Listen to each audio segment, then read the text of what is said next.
ladies and gentlemen, you're welcome to this special edition of your program 237 Exclusive Wonders. On today's edition of the program, our guest is Blake Nels. He happens to be a novelist, he's a poet, he is a rapper, and he's a spoken word artist. You get to know more about him. Just stay glued to your TV screen. Don't go nowhere. We'll be right back.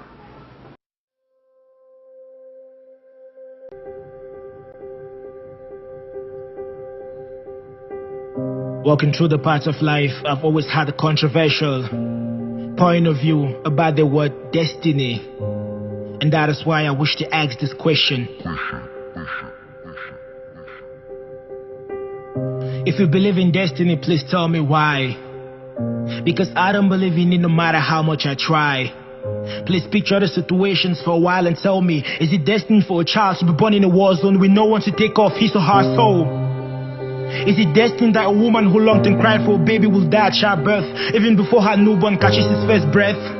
Is it destined that some people are born poor and they die still having nothing at all? Is it destiny that while others are living in mansions, others are homeless, treated like they're nothing, making them feel less, while others are having bins full of leftovers, right next door are hungry, dying brothers? Welcome back, ladies and gentlemen. I told you that we had a special person in the house today with us. We have Blake Nels. He's a very big name. He's a poet. He's everything. In fact, you get to know him. I don't want to release the card out of the bag. He's going to do that himself.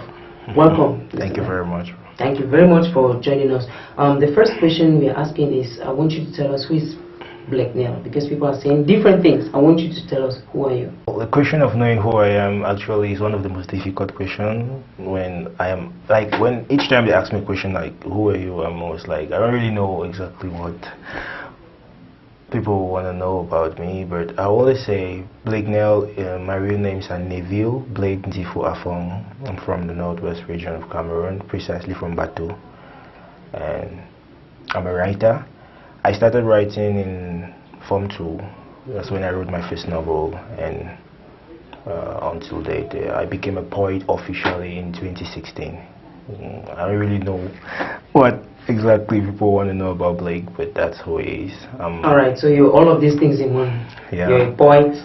You don't only do works of poetry, you also write novels, because they're different. Yeah, I'm a poet, I'm a writer, I'm an editor, I'm an actor. Excellent. That is so great. These are the kind of people that we need in Cameroon to be able to reach 2035 as an emerging country.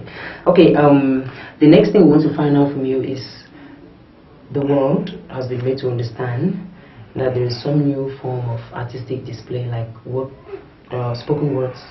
Yeah, spoken words. It's something I came across some years ago, and I was really impressed by it, because I've been rapping since I've been rapping for about 8 years now. And so you've been a rapper for about 8 years? Yeah. Not 8 days, 8 years. Yeah, okay. Actually. Yeah, I started rapping as a kid. Eminem inspired me, and Eminem. Yeah, I got to a point in my life where I got lots of pressure from the kind of music I was doing from family, and so poetry was a way out of all of it, and hiding all the stuffs I could say on the mic and all the likes. But I'm back on the mic, but with another form of art, which is alright. So the family did not like you doing rap? They liked me doing rap, but then not the type of rap I did. They were like, it's secular stuff. And okay. So now you've transformed your music, and I want to believe that they appreciate you now very well. Yeah, it's okay. That's very nice. So at least you're a spoken word artist. Yeah, I'm a spoken word artist. So how far have you gone with this spoken words artistic display? How did you do that? Well, I have 2 videos uploaded on YouTube. I did the videos for a competition at the Goethe Institute. So there was a competition there, and I participated. So I had to do those 2 videos. So I think it was in October 2017. October 2017. Yeah. Okay. So they were like some test videos. I just wanted to see how the people will welcome spoken word, because their greater stuff's yet to come. There are greater stuffs yet to come. Yeah. Actually, I've had the opportunity to listen and actually watch the video of Destiny. Yeah. And I don't only admire the way you did it, the rhyme scheme, all those beautiful things, but the content, the message is very, very rich. Thank you very much. What inspired you to come up with this? Okay. Well, what inspired me to come up with Destiny is, I'm just one of those people who think I don't take everything the world tells me it is. Like, for me, I believe there are some words in the dictionary that don't really mean what they mean. I don't know, let me try to explain. Like, when you say destiny, you came to this world purposely to do something particular and you must fulfill it. So I asked the question, do you really think someone came to this world just to be a robber? Or was a child born to this world to live for 6 minutes or 5 minutes or whatsoever? I don't really think someone was destined to come to this world in a war zone, or a girl was destined to be raped. I believe that there is fate. You go to school, the fate is that you have a degree. I believe in fate. I believe that circumstances leads to something, and not that something is predestined and it's supposed to happen that way. Religiously, people were like, don't you think there's a divine purpose that God has for each and every one of us? I'm like, certainly He has. But now you have to walk in His path in order for that to materialize. You sound very well like a philosopher. How often do you philosophize? I guess all the time. Yeah, it's really linked, because when I listen to your stories, have this, you know, your opinion about destiny gives me the impression that you really make use, or you use your cognitive abilities to be able to take decisions for yourself. You don't just follow the train. I do my best to do that. Which is not a bad idea. Thank you. So, were you able to reach any conclusion? Because when I listen to the words of destiny, like you just said, was the girl destined to be raped? Was I destined to be born in a war zone? And all of that. What is the conclusion that you make? Because I know that every work of art has a message behind and a conclusion. So what is the take-home message from that? Oh, my take-home message is, let people stop living by the rules or standards that there is something that's predestined, or that you were forcefully going to have this. For example, when I was talking about being like in a religious context where God has a divine purpose for each and every one of us, not everyone is going to fulfill that, because you cannot walk in another path aside His path and then you fulfill what He has predestined for you. I believe in the spiritual realm there is destiny, but in the physical world there isn't destiny. But in order to understand the spiritual, you must go spiritual. And we live in a world of physicality when spirituality is something that isn't very much. People don't very much, they don't get connected to it, and that's the problem. So in conclusion, I'm saying that destiny for me in a world where we live doesn't exist. Destiny doesn't exist. Exactly. Take home message from the song Destiny. Yeah. Alright. I'm not a religionist, neither am I a metaphysician, so I don't know. Okay. That's your take, and I don't want us to debate on that. I appreciate your opinion, because just the fact that you want to be able to reach a conclusion using your own thoughts. You don't just join the crowd in believing things. It's an applaudable idea. So tell us about the other release. The other release. Okay, the first one was Parents Are Never Pleased Enough. Parents are never pleased enough. Yeah. I like that one. It's a beautiful piece though. Okay. Parents are never pleased enough. Yeah. So there I'm trying to talk about dreams that are dead because parents always wanted us to do things their way. And I'm not trying to say that parents don't want the best for us. They don't want us to be great. They don't want us to live to our full potentials. But I would say that the world has weaved our minds into thinking in a particular way. For example, when you're a footballer, you like playing football, and you tell your parents, I want to be a footballer. The first thing they tell you is go to school and be done first. And I'm like, okay, let me go to school. And you turn out to see that many people don't go to school or do things they do in school out of their will, but because they want to fulfill the dreams of their parents. And I'm like, for example, you come back home and you were the second in your class. Your parents are like, yeah, you did great, but why weren't you the first? Yeah. You know, so I'm like, parents are hardly ever pleased enough, no matter what you do. And they're always like, no, listen to me, I'm older than you, I'm wise. Yeah. The old are wise. I have a bird's eye viewpoint. Yeah. Okay. The old are wise. I give that. It's a fact. They're wise. But you know, the societal needs of 20 years ago are not the same things today. All right. So the society is quick evolving. So people should be able to change with changing times. That's what you're saying. Exactly. Yeah, it's a very good idea. So it's very common, because many people in the society now, you find someone wanting to become a magistrate, not because he or she has that calling. Exactly. But because maybe the parents wanted the child to be called a magistrate. Yeah. So that's why we have a lot of incompetent services out there. Exactly. That's a good idea that you're sharing out there. So I pray that the parents watching us should be able to take home the message. You don't force a child to do what the child doesn't want to do.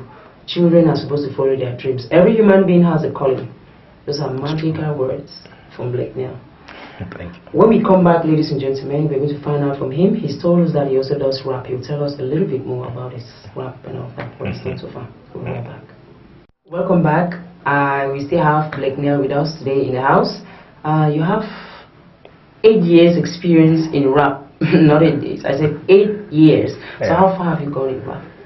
Well, I wouldn't really say I went very much. I really went far in rap because I wasn't surrounded by much encouragement. Okay. Yeah, so as a rapper, I always faced the difficulty of not being able to rap in the house, so not really feeling free doing my stuff, but I always did it. And I think my dad only discovered I was a rapper when I was in my first year at the university. Okay. Someday I was just sweeping in the house and I was rapping in with my headphones, and he walked in and he was like, "What are you doing?" I'm like, I'm rapping." And he's like, "What kind of rap are you doing?" I said, "I'm doing gospel rap." Actually, I was listening to Lecrae. Not like Lecrae was my favorite rapper, but I just had to listen to gospel rap because I was at home, and so yeah, you don't want to be the black sheep of the family. yeah, so well, I have a few records though. I have some songs I did. Yeah, actually, the last time I did a rap song as a proper rap song was in 2014, my first year at the university. And well, I got a little busy, and you know, music is something that when you're doing music, you have to be consecrated, you have to give in your all in order to produce good stuff, and I didn't have the time anymore. So in 2016, I was like, rap is very close to poetry. I'm a writer already, and I could try poetry, and that's how I started writing. Okay, just before we let you go, when I was reading about you, I realized that you have 3 novels in manuscript. And you have 650. It was about 650 poems. Yeah. That's a lot of work. How did you do that? Okay. It's not easy. Well, I wrote my first novel in Form 2, and the second I started in Form 4. I completed in Lower 6, and then the other one was when I was about 1.5 years ago. I wrote that. But for the poems, I started writing like focusing on poetry in 2016, March 2016. So last month I was celebrating 2 years of poetry, and when I used to listen to people who write and they're like, they've written 3,000 poems, 5,000 poems, I'm like, this isn't humanly possible. And 2 years into poetry, sorry, I have about 650, and I'm like, yeah, it's a long way. I write on a daily basis because I'm an isolated person, and so I always have all the time. Okay, you live in solitude. I want to use that word. I don't want our celebrity to be talking about isolation, because you're not isolated. We have you here on 237 Exclusive Wonders. We have you on TV. So you're with us. And we are with you. Just before we let you go, any projects, anything cooking in the pipeline? Yeah, I have something I'm doing actually right now. It's called, the title of the spoken word is Africa. Africa, like the free as in FREE. So it's Africa. I'm trying to talk about the ills in Africa and the things that we could do in order to make things better. So I'm asking the people a few questions. Okay. in the 60s, we fed and clothed the Asian continent. Maybe many people don't know, but we did that. We clothed Vietnamese and Chinese, but today it's the other way around. They're clothing us, they're producing everything we're using, and I'm like, what's the problem? If we really don't have a problem. So I'm trying to talk about how backward we are and how conscious we have to become. How conscious we have to become. Yeah, like living in a black continent, we're being black is a shame and being white is fashion, or we prefer to be called by a foreign name, and with that we are impaction. Yeah, so we just want to hear people say Peter. Yeah. And Bones Mahoney. Exactly. You don't hear and they hear someone say Che. Wow, all these names. Yeah. All right, thank you very much for bringing us back to our roots. By the time that will be out, I think many people get another message again, because you're so full. Your work is pregnant, content-wise. Thank you. You always do something very great, and we never regret listening to your work. I think the world just respects it. So before you tell your fans. And all those who are looking up to being able, you just spoke of you admiring others that were writing about 3,000 poems. Now you have 650, which to me is a big deal. There are others that think that it's a bigger deal. So what do you have to tell them? Before you do that, you just tell us how reachable, how accessible are you? Can people reach you? Can you be invited to shows? Can you talk to the people about... Yeah, I'm very accessible. If you have any questions, you can always ask me, and I'll always make out time to answer everyone. Okay, so you're a humble star. I guess it's left for people to judge that. I can't really tell. Well, but humility is a virtue of qualities that people join. It's not personal. It's not you as in you. Yeah. It is the...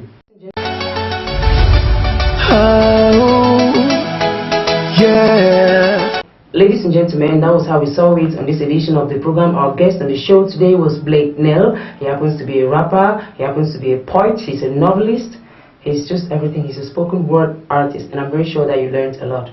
Thank you very much for being there. Until next week, it is goodbye from this end.